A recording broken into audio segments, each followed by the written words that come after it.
Already Chandrababu Naidu 3 సార్లు ముఖ్యమంత్రిగా ఈ రాష్ట్రాన్ని వెళ్ళాడు. కంబైన్ స్టేట్ వెళ్ళాడు, సెపరేట్ అయ్యాక వెళ్ళాడు. రాష్ట్ర బడ్జెట్ ఎంత ఉంది, రాష్ట్ర అప్పు ఏంటి, రాష్ట్ర ఖజానాలో ఏముంది, మనం చెప్పింది చేయగలమా లేదా అన్న ఆలోచన ఉండాలి కదా. జగన్ చిన్నవాడైనా మొదటిసారి ముఖ్యమంత్రి అయినా ఆయన చెప్పిన ప్రతిదీ చేశాడు. ఎలా చేశాడు? ఆయనే సంపద సృష్టించుకున్నారు, ఆయనే ప్రజలకు ఇచ్చిన మాటలు నెరవేర్చుకోవాలన్న చిత్తశుద్ధితో చేశాడు. చంద్రబాబు నాయుడు దిగిపోయే రోజుకి ఖజానాలో ఎంత ఉంది? 100 కోట్లు కూడా లేదు. మరి చంద్రబాబు నాయుడు లాగా అమ్మో ఏపీని అమ్మేయాలి, అమ్మో భయం వేస్తుంది, నేను చేయలేను, ఇలాంటి మాటలు ఎప్పుడైనా మాట్లాడారా? జగన్మోహన్ రెడ్డి ఎప్పుడు మాట్లాడలేదు. ఎందుకంటే మనం ఏం చేయగలమో అదే మేనిఫెస్టోలో పెట్టారు. పెట్టిన దాన్ని కరోనా వచ్చి రాష్ట్రానికి ఇన్కమ్ లేకపోయినా ఎవరి జీతం ఆపలేదు, ఎవరి వెల్ఫేర్ స్కీమ్ ఆపలేదు, ఏ డెవలప్మెంట్ ఆపలేదు. అది నాయకుడు అంటే.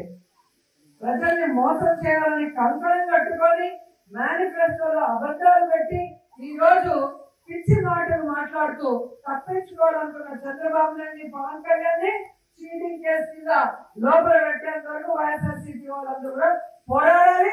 ఇప్పటికైనా ఆ కూటమి ప్రభుత్వం ఇచ్చిన వాగ్దానాలు నెరవేరిస్తే కనీసం ప్రజల్లో వాళ్ళకి కొంచెమైనా అయ్యో పాపమని ఆలోచించే అవకాశం ఉంటుందని కూడా ఈ సందర్భంగా తెలియజేసుకుంటున్నారు.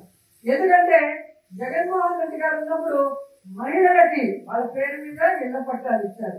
ఇక్కడ ఎన్హెచ్ మీద మీరు చూసారు, ఎంత మంచి చోట మనం ఇవ్వడం జరిగింది. నేను మంత్రి అయిన మొదటి క్యాబినెట్ లో ఈ నిండులో ఆగిపోయిన ల్యాండ్ అన్ని కూడా ఏ విధంగా జగన్ గారికి చెప్పి క్యాబినెట్ లో అప్రూవ్ చేసుకుని మనం ఇళ్ల పట్టాలు ఇవ్వడం జరిగింది. అది మీ మీద ఉన్న అభిమానం, నాకున్న అభిమానం, జగన్ అన్నకున్న అభిమానం. మనం కోరిన వెంటనే పేదవాళ్ళకి మనం ఇల్లు ఇవ్వాలి. ఈ సమస్య అనగానే అది ఎలా పరిష్కరించి జగనన్న చేశారో మీ అందరూ కూడా గమనించాలి. అలాగే ఇదే మండలంలో ఉన్నారు, గతంలో ఉన్న ఎమ్మెల్యేలు కానీ ఎక్స్ మన శ్రీశైలం బోర్డు చైర్మన్ ఇక్కడే డెప్యూటీసీగా చేశారు. కానీ ఈ మండలానికి ఏమైనా చేశారో మీరు ఆలోచించండి. నేను అపోజిషన్ ఎమ్మెల్యేగా ఉన్నప్పుడు, రేవతమ్మ సర్పంచ్ గా ఉన్నప్పుడే ఈ ప్రాంతంలో రోడ్లు వేసాం, బస్ షెల్టర్లు కట్టాం, అలాగే ఆర్ఓ ప్లాంట్ పెట్టాం. ఆ రోజు ఆమె చెక్కలు కూడా కక్ష సాధింపుగా తెలుగుదేశం పార్టీ వాళ్ళు తీసేసిన పోరాడి తెచ్చుకొని ఈ ప్రాంతం కోసం మనం ఎంత డెవలప్ చేసామో మీ అందరూ కూడా చూశారు.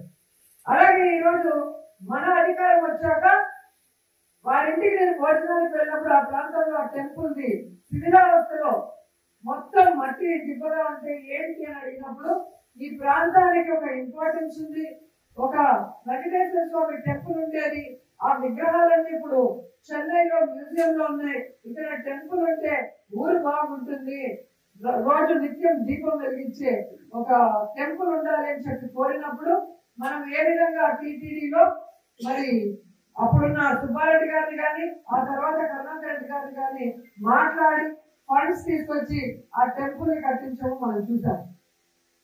అలాగే మీరు చూసే బుద్ధాగ్రహారంలో నింద్ర, విజయపురం, నగిరి రూరల్ కి కలిపి కళ్యాణ మండపాన్ని ఎక్కడో పిచ్చాటూరు లేదా చెన్నై లేదా దూరంగా వెళ్తుంటే మన వాళ్ళకి ఎందుకు ఒక టీటీడీ కళ్యాణ మండపం ఉండకూడదని టీటీడీలో మాట్లాడి నేను చేయగలిగాను.